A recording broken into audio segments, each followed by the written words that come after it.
All right, let's kick things off with a question that gets right to the heart of business.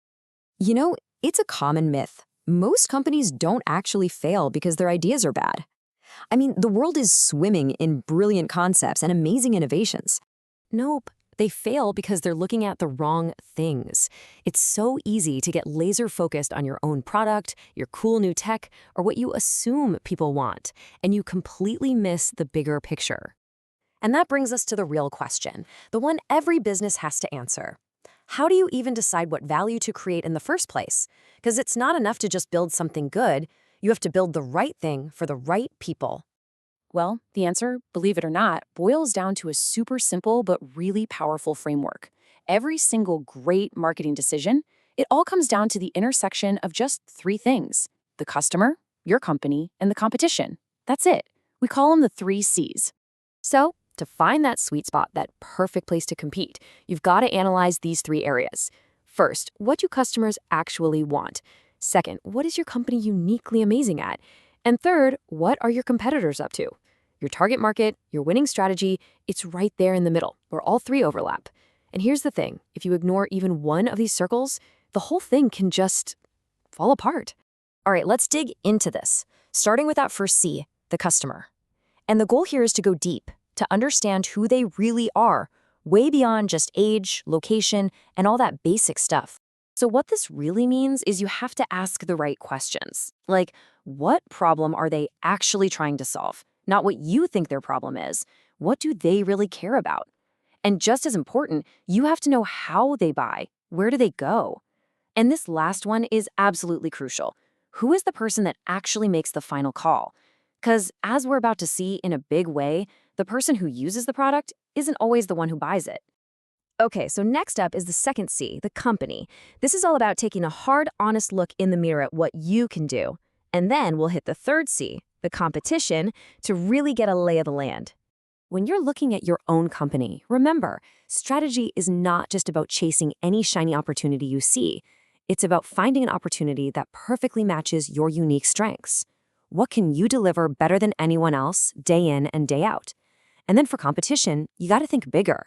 It's not just the other guys making a similar widget. It's any alternative that solves the same problem for your customer. Okay, theory is great, but let's make this real. To see exactly what happens when you get one of these C's wrong, we're going to dive into the fascinating story of the Aqualisa quartz shower. So picture this, it's 2001, and Aqualisa launches this new shower, and the industry press just goes nuts. They're calling it a revolution. I mean, this was seen as a genuine breakthrough in a market that, let's be honest, hadn't seen a new idea in forever. And the product itself, I mean, it was gorgeous. It had this super sleek one-touch button. But the real magic, the genius part, was on the inside. It was a totally new system that was way, way simpler and faster to install than anything else out there. Okay, let's break down just how much better this thing was. A typical shower install, a messy 2-day nightmare. The quartz, a clean, simple, half-day job. It fixed all those annoying problems like the water pressure going crazy or the temperature suddenly changing. And for the person actually taking the shower, it got rid of those stiff, clunky valves and gave them this elegant one-touch button that had a serious wow factor. So let's recap. You've got a product that solves huge problems for the installer, and it gives a way better experience to the user. This thing is a home run, right? A guaranteed success? On paper, this was the perfect product. So why didn't it sell? Because it didn't just stumble out of the gate. It was a catastrophic failure. Get this. In the first 4 months, Aqualisa shipped 1,000 units to their partners. And those partners sold a grand total of just 81 showers. 81. So what on earth went wrong? Well, Aqualisa had to go all the way back to the drawing board, back to that very first C, and ask themselves a really simple but powerful question: who is our real customer? And this was the answer they found. The single biggest mistake, the one that almost killed this brilliant product, was a false assumption. They assumed the person using the shower was the one buying it, but they weren't. The real decision makers? The plumbers. See, in that market, most homeowners don't pick out their own shower. They just trust their plumber to choose and buy the unit. So Aqualisa had designed this amazing product for the homeowner, but they totally, completely misunderstood the person who was actually making the purchase. And think about it. When you look at it from the plumber's point of view, this perfect product suddenly looks awful. For starters, plumbers back then were super skeptical of new technology, especially anything with electronics. Second, the quartz completely changed their workflow. But here's the real kicker. It slashed their income. That 2-day job they could bill for suddenly became a half-day job. They literally had a financial incentive not to install this better product. And this is why that 3Cs framework is so incredibly powerful.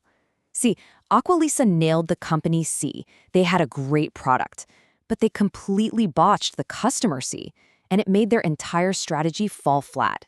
Here's a simple way to think about it. The customer, with all their needs, their motivations, who makes the decision, they are the lock.